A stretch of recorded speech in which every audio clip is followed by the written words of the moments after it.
Bom dia, meu irmão, minha irmã, a paz de Jesus. Vamos partir mais uma vez o pão da palavra. No Evangelho de hoje ouvimos assim: levantando os olhos, Jesus viu os ricos, que deitavam as suas ofertas no cofre do templo. Viu também uma viúva pobrezinha deitar 2 pequeninas moedas. E disse: em verdade vos digo, esta pobre viúva pôs mais do que os outros, pois todos aqueles lançaram nas ofertas de Deus o que lhes sobra. Esta, porém, deu, na sua indigência, tudo o que lhe restava para o sustento. Jesus não pede a oportunidade de nos ensinar.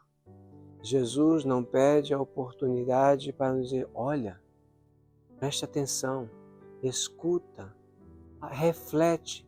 Jesus é o maior de todos os pedagogos, é o maior de todos os mestres, é o mestre dos mestres. Pois a cada momento da nossa vida, Jesus vê ali um elemento que pode nos ajudar a entender o coração de Deus. Jesus, acima de tudo, nos pede para observar, de estarmos atentos àquilo que está diante dos nossos olhos.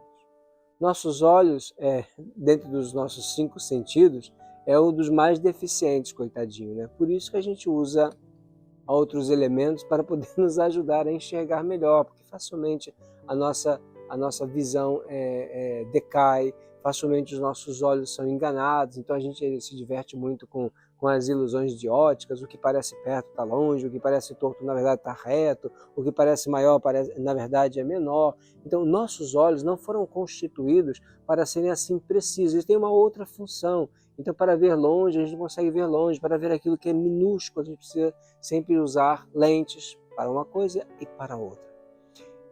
Mas existe um olho que precisa se desenvolver também, que é o olhar do coração. Saint-Antoine d'Exupéry, no livro do Pequeno Príncipe, certamente vocês já leram, diz que aquilo que é essencial não se vê com os olhos, se vê com o coração. Porque o coração é a casa de Deus, deve ser a casa de Deus, deve ser a casa do Espírito Santo. E é esse mesmo Espírito que me deve ajudar a mim e a você a ver o que está diante de nós na sua realidade. É muito fácil nos enganar diante de uma cena como essa.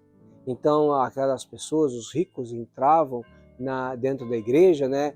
Tocava o sino e todo mundo entrava para dentro da igreja e eles faziam aquelas grandes ofertas, generosas ofertas, moedas pesadas que faziam muito barulho, e alguém certamente anunciava, tocava a trombeta diante deles, dizendo: eis um filho de Israel, quanto dinheiro oferece para o templo. O dinheiro do templo servia para a manutenção do templo e a sustentação do clero. O clero naquele tempo não podia trabalhar, vivia exclusivamente das doações, das ofertas que eram feitas. Entretanto, Jesus nos diz: atenção, não olhem só o que está sendo oferecido, porque aqueles homens estão dando aquilo que lhes sobra, mas olhem aquela viúva. Jesus está atento àquelas pessoas que são invisíveis, muitas vezes para nós. A viúva, o lixeiro, o cara lá do balcão da padaria, você sabe quem ele é? Sabe o nome dele? Você cumprimenta ele?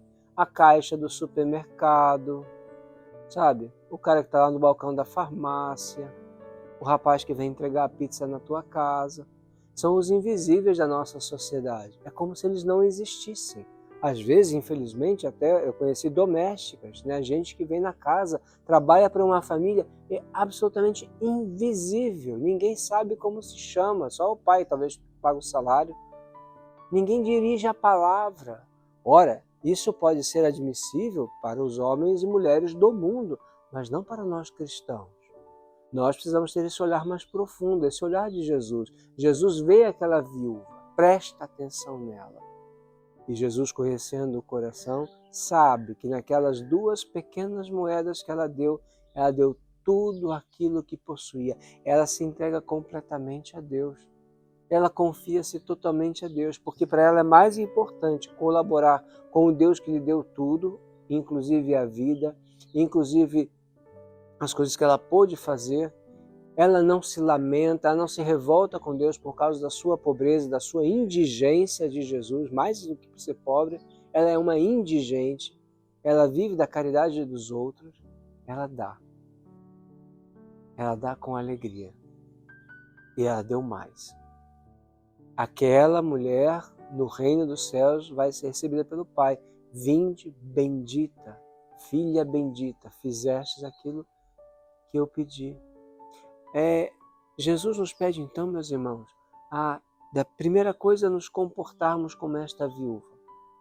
Sem nos esquecer daquele olhar mais profundo de que eu já falei, precisamos nos comportar como essa viúva. Porque de alguma forma essa viúva também é modelo de Cristo. Ela de alguma forma se assemelha a Jesus Cristo, ao Filho de Deus Altíssimo, porque Ele tudo deu. Ele esvaziou-se a si mesmo para dar-se completamente ao Pai e, dando-se ao Pai, deu-se completamente a nós. Sejamos atentos na nossa jornada de cada dia, de não nos deixarmos enganar pelos brilhos, as luzes. Vivemos numa sociedade hoje cheia de luzes e brilhos e barulhos e a gente facilmente se deixa enganar. Precisamos, por isso, do silêncio, cultivar a oração, para que o Espírito Santo nos dê uma visão mais profunda, uma audição mais profunda, para que eu não escute aquilo, as cantilenas, as cantorias, as musiquinhas enganadoras de cantos de sereia do mundo, mas eu esteja atento à voz de Deus. Eu esteja atento aos lamentos daqueles que precisam da minha ajuda, do meu socorro, dos meus bens, do meu tempo, das minhas forças. Precisamos ter esse coração disponível, como o de Jesus e como desta mulher viúva, para que possamos tudo dar. Temos esta liberalidade de compreender que desta vida nada se leva. E aquilo que recebi, sou chamado a compartilhar, a dar àqueles que precisam. Que o Senhor nos dê um olhar mais profundo, que o Senhor nos dê a liberalidade do coração, a fim de que quando Ele nos chamar, quando o sino da vida tocar, possamos com alegria nos apresentar diante dEle. O Senhor esteja convosco. Abençoe-vos o Deus Todo-Poderoso, Pai e Filho e Espírito Santo. Amém. Uma boa semana para todos.